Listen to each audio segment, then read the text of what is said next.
Hey, thanks for joining me once again. Some of my favorite comics I've ever done on my channel are these what if issues that show alternate versions of Marvel characters that really can go off into really messed up directions in a lot of ways, or just some really interesting stories that you never get to see before. And I remember getting this one just because I was so excited for the series as it was going on. I knew of Captain America, obviously, but I didn't really know the history of the character of Captain America, where he come from, and the history of the comics, nor did I really know much about the Avengers at the time. But it's what if Captain America had led an army of super soldiers in World War II. One of the other unique things about this book, which I don't think in this run of the what if books, was that it was actually a two-part series, or a two-part story. What if Captain America led an army of super soldiers in World War II? And then what if Captain America had formed the Avengers, which, I guess Captain America didn't form the Avengers in the original stories, if I remember correctly. He joined them after the fact. But in this case, he does. And then you're just looking at the cover, giant man, okay, but maybe a different skin tone than normal. Namor, you're guessing, but a beard. Iron Man, but the Punisher skull and the Wendigo? Like, what? But we'll get to that one. A lot of the previous books that I'd looked at had artwork by Ron Lim doing that What If Wolverine, or What If X-Men Lost Inferno, which is probably my favorite. There's What If Wolverine was an agent of S.H.I.E.L.D., drawn by Liefeld. A lot of good books with a lot of good artwork. And the art in this book was one of the first times I'd looked at them and been really disappointed. Just very old school, which is fine, but some of the more dynamic artwork just in his presentation feels very old school, and it just wasn't really my favorite. Starts out with Captain America being interviewed by Ted Koppel, which is interesting. He's got a giant head. And like, hey, you're Captain America, and we're going to interview you for a story. And so it does a quick single-page recap of how Steve Rogers, joined the army, took the serum, become a superhuman. Some Nazi slimeball shoots the scientist that created the serum, and so now Captain America was the only one with the serum because the scientist who created is gone. So Captain America is a unique individual as far as powers, but by God, the important part is that he's unique in his mindset and his temperance and his being the right choice to give these super soldier abilities to. You put that kind of power in the wrong man, you've got a big problem. But what a stroke of fucking luck you get that it's Steve Rogers with such a strong moral core. But as we got the Watcher, he's like, what if there was an alternate universe? What if Captain America were not the only super soldier in World War II? So now it cuts to an alternate version of that interview, but it's Steve Rogers, President of the United States. You're like, what? Okay. So then it cuts back to showing an alternate version of that history where Steve Rogers was fast enough to push the Dr. Erskine out of the way of the shot that captured the Nazi soldier that tried to kill him. And now scientist guy was able to continue to create the super soldier serum. But in this modern day, when Steve Rogers is having the interview, when he's the president, his secret identity is out there. He's not under a mask hiding who he is. He's out there publicly, and he's president of the United States. So he gets back into a cab, and then he gets a phone call that says, sir, we've had another riot in Camp 402. And he says, liquidate 1 in 3 as an example. They've got to understand, Jack, this is a new world order. Wait, what? Captain America, wait, where did we go wrong? How can this be, you ask? How did America become a fascist regime with Steve Rogers as its absolute ruler? The answer lies in the past. So it all has the kind of the normal Captain America stuff, fight in World War II, Red Skull, December 7th, 1941, shit's going on. Captain America had Bucky, and Cap says that he got pulled off into some special mission, very hush-hush, and you can't come along, Bucky. So Bucky literally walks off crying. Yeah, thanks, Winter Soldier. Go cry. But then Steve Rogers comes along to this other American military base, and he's introduced to the fact that there's this whole army of soldiers just like him. So this is back in, the 40s, and Captain America. This is when he was when he was given his powers and fighting in World War II. But the scientist lived, so he was able to continue making the serum. So now all these men are super soldiers. This guy comes up and salutes him and introduces himself as Nick Fury.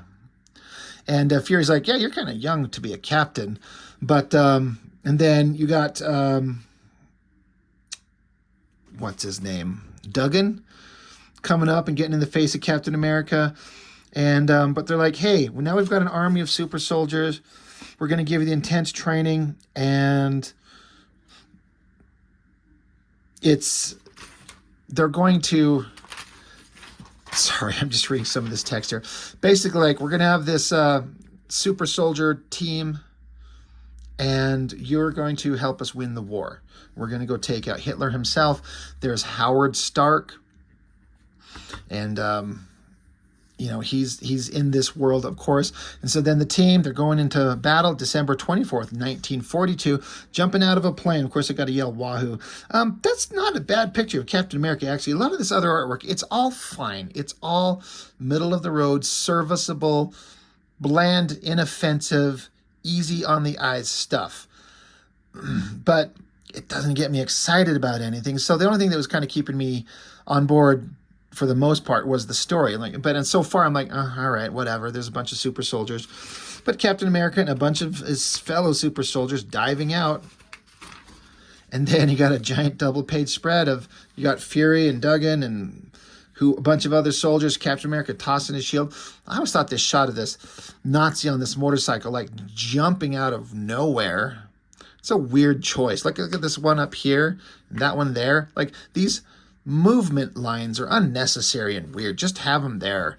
It's not a great shot of a motorcycle either. But anyway, the soldiers, going after Germany. At the German Reich's Chancellery, Supreme Headquarters of Adolf Hitler himself. So they're out to get him, tackling all the soldiers, running into the building. Oh, the Red Skull's there. And he shoots at Captain America and deflects it. But before Captain America could punch him right in the fucking face, the other soldiers shoot him dead. And like Steve Rogers, like, God, you guys shot him dead. And it's whoever these other soldiers are.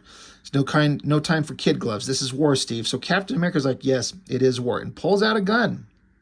Which, in war, I can see Captain America doing it. It's not as weird as seeing Batman pull a gun, but still, Steve Rogers doesn't usually want to carry a gun. But in World War II, I can see him doing it. So the Red Skull's taken out, right? Presumably.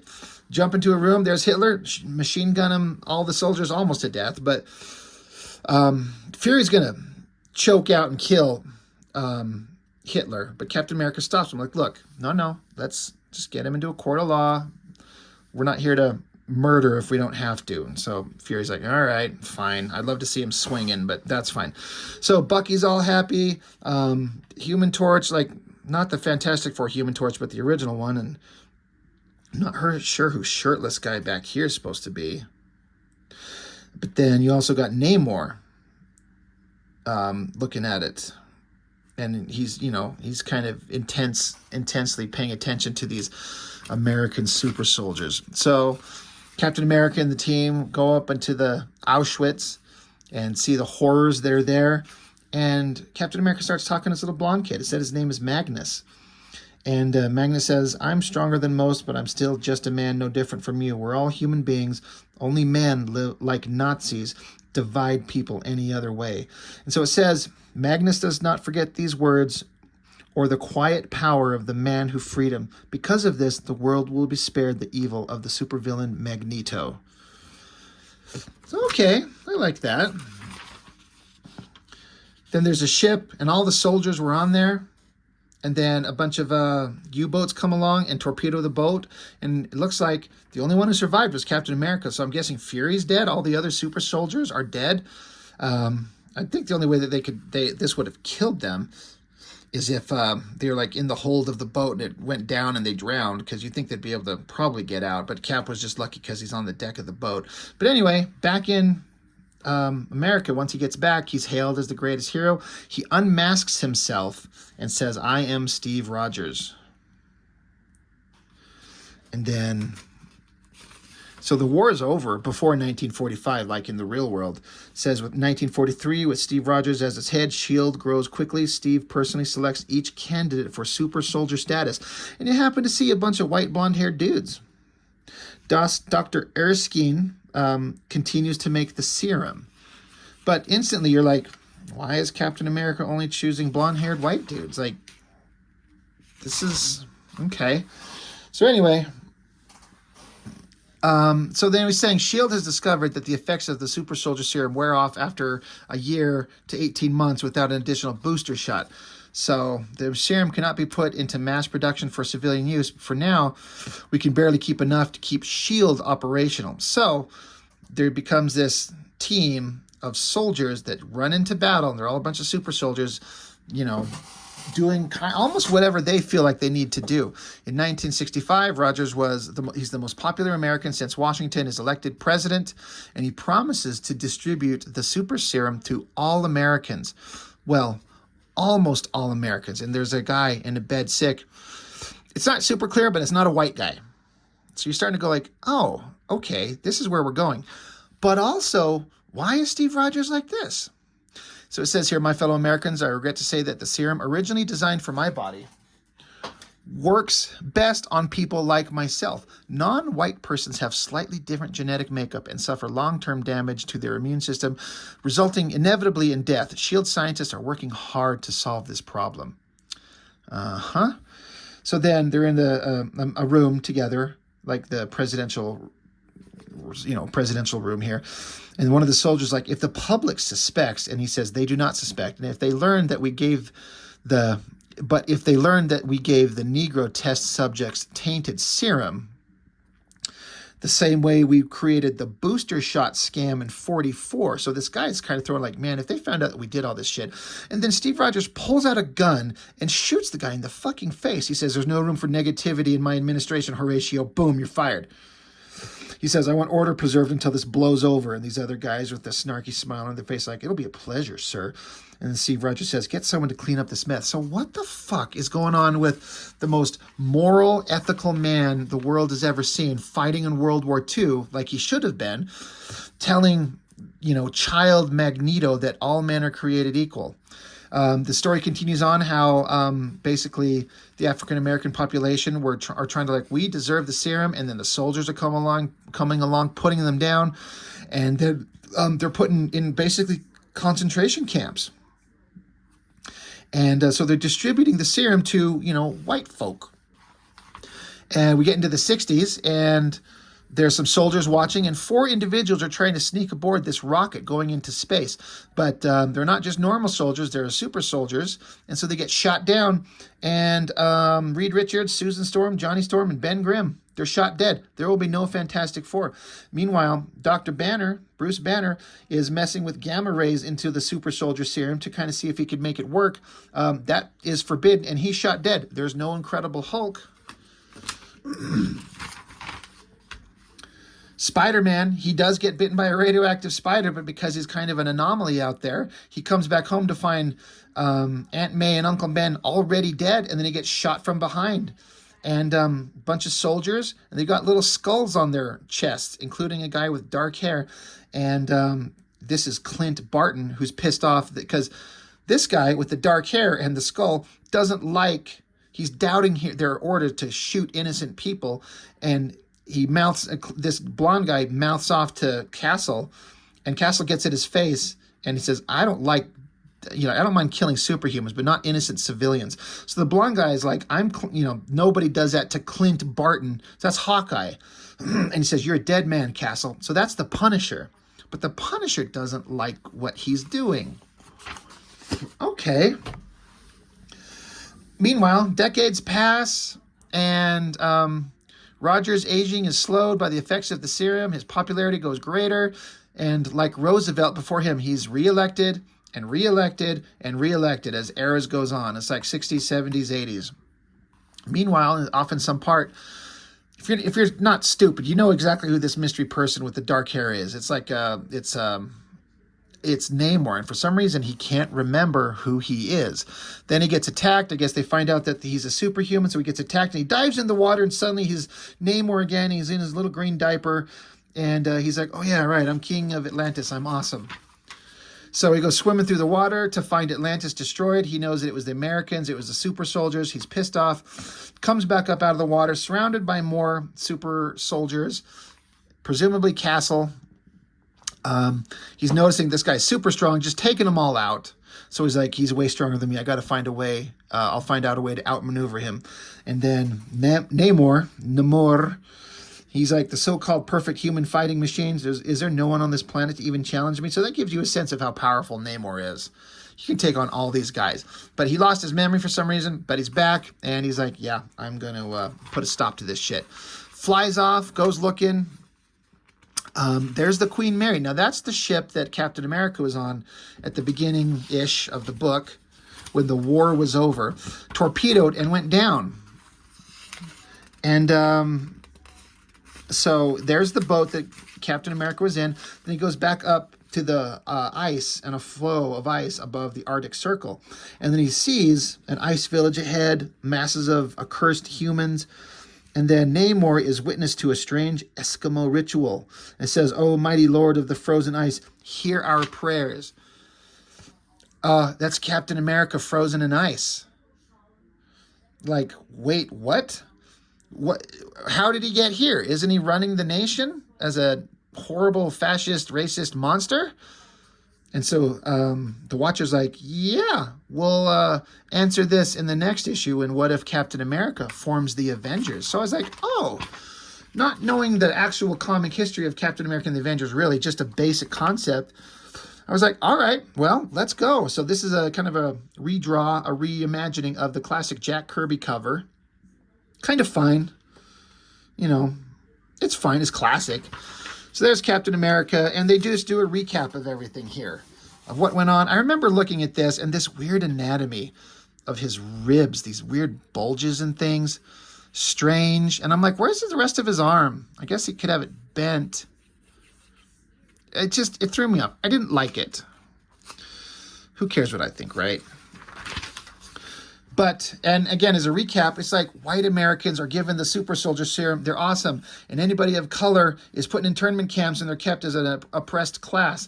This is really kind of like an odd thing to be talking about in current day America with all the shit that people are accusing other people of.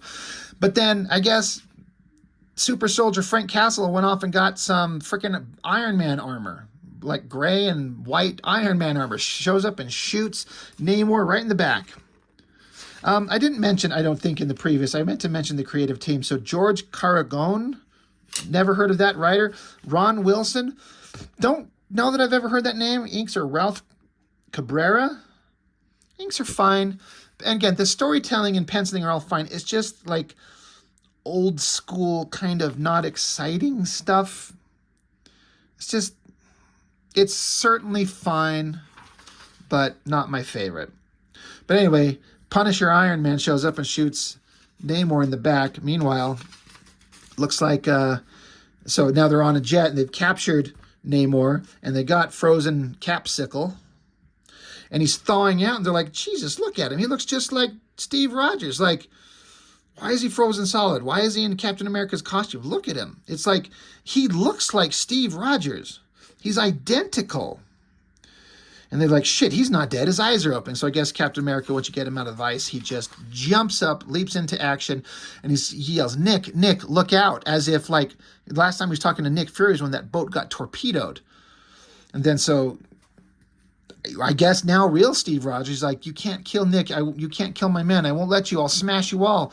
So they're like, Castle, get him, stop him. So then Captain America's got his shield. Was his shield with him? Oh, yeah, it's on his back. Okay, fair. But he shows up. He's like, sons of bitches. He's like, I remember now. I remember who I am. Who am I? For a moment, I thought I could forget. But no, I can never forget that I am Captain America. So these guys is probably Clint Barton and certainly Steve Rogers. I guess they shoot at him.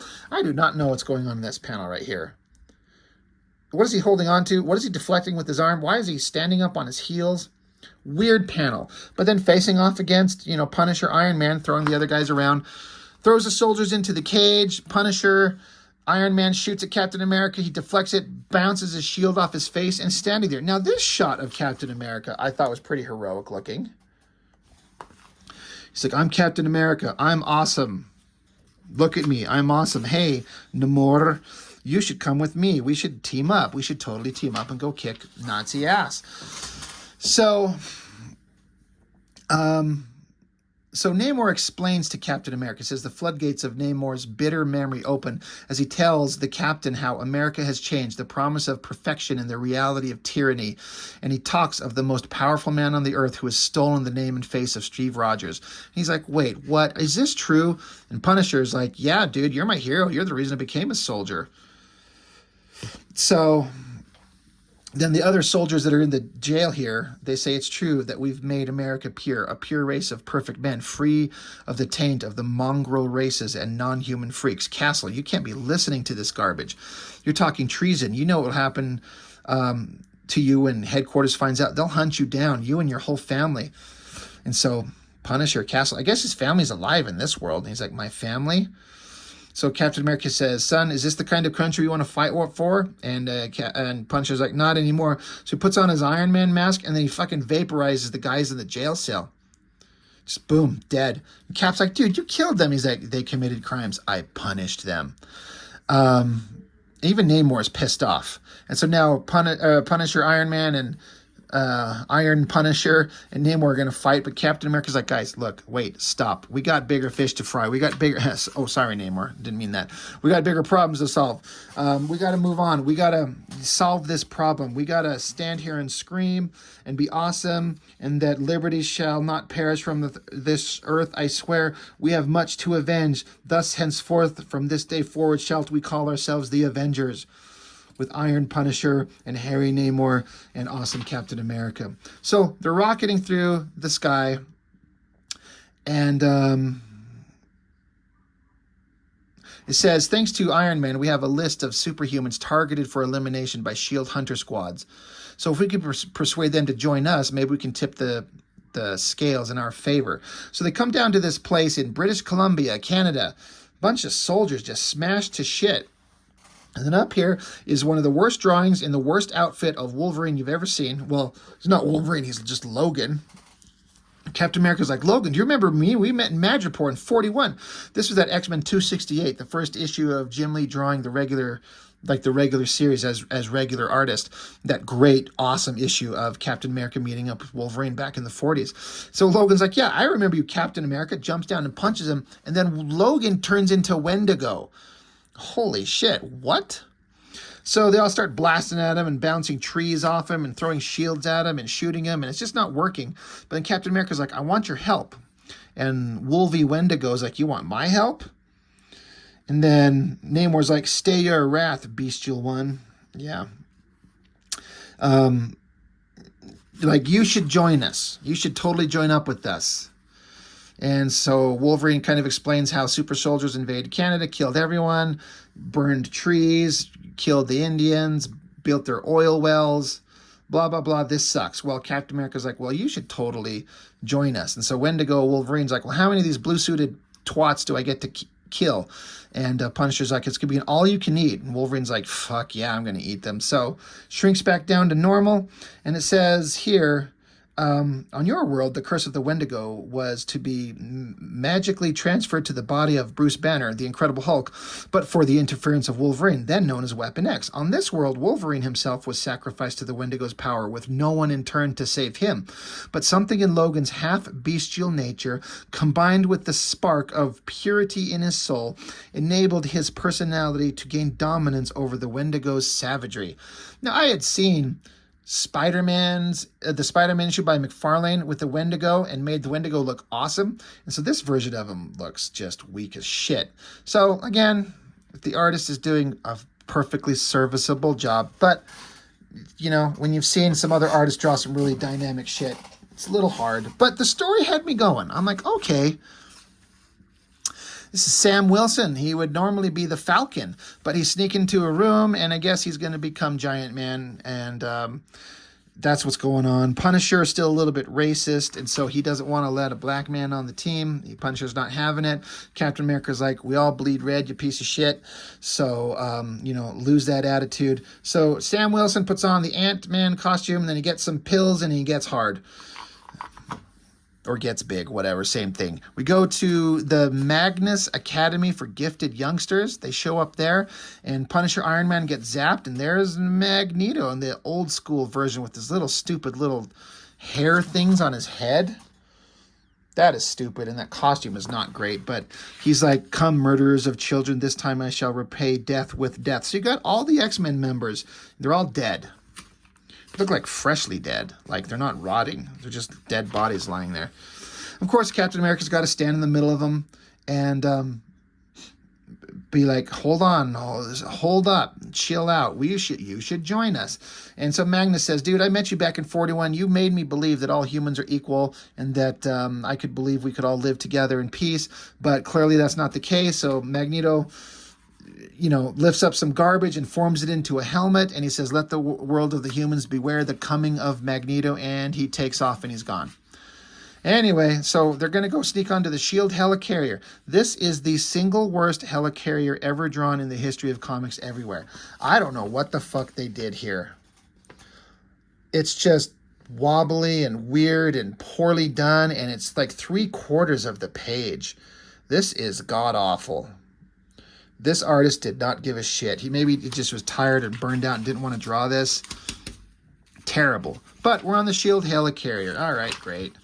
So they jump in there. There's a bunch of jets. They're sneaking through the corridors of the place, and they find, oh, look, the super soldiers have captured Thor, and they're blasting at his hammer. I mean, it looks like it's shooting at his hammer. Probably just him. It says they're trying to electrocute him. Another increased shock field, another 100,000 volts. So, all right, well, let's go save this Asgardian guy.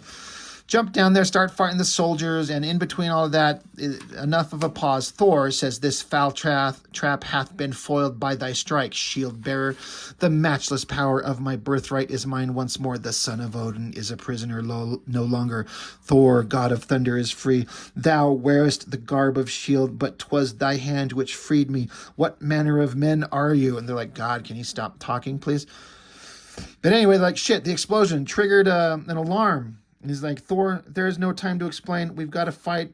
We've got a fight of our lives in our hands, a fight for freedom. And so Thor says, thy actions speak louder than mere words. Shield is the enemy of all free men. Stand ye back. Spins Mjolnir around and boom, hammers them all down, literally, to the ground. And Punisher, Iron Man's like, you stopped them all? And Thor's like, why do you sound surprised? Was that not my intention? Meanwhile, at the White House, the current Steve Rogers, he's like, yeah, what? Shit.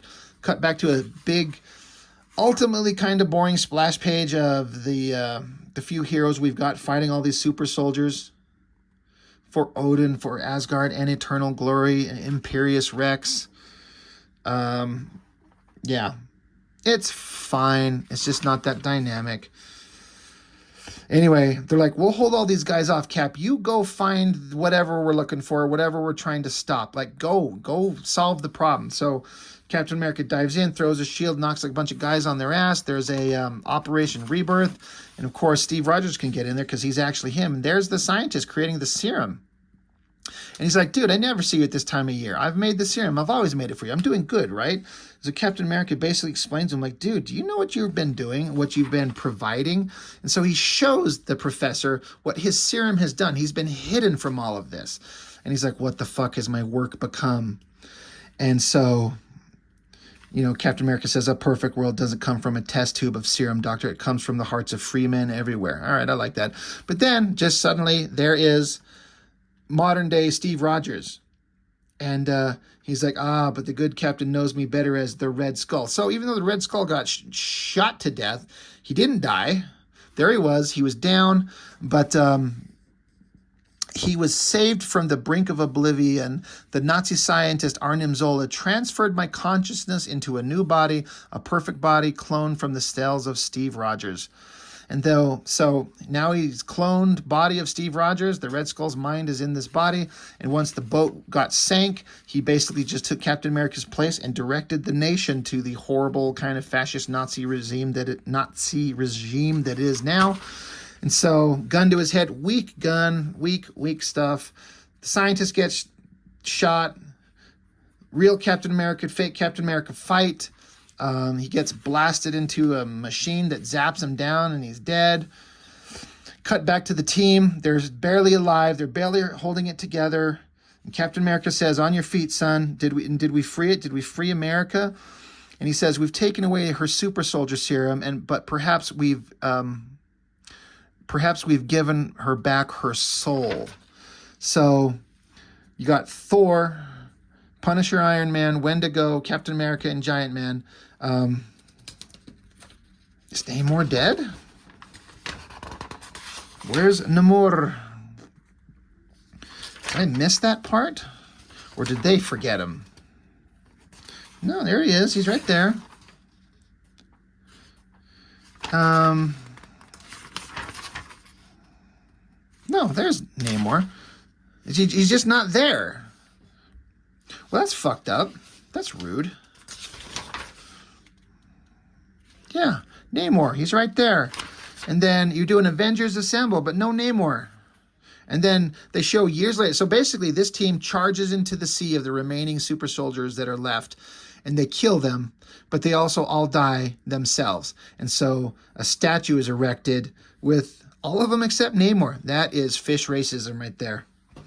Anyway, that's the end of that story. That is it. And, you know, they leave with some nice words where the Watcher's like, "You have seen in America where many men like Captain America, where there are many men like Captain America, yet none truly like him. In your world, Captain America is the only one of his kind, but perhaps a single man, if he is the right man, can do more for the cause of liberty than an entire army. Perhaps what is needed is not a world of men with the strength of Captain America, but a world of men with the strength of his ideals."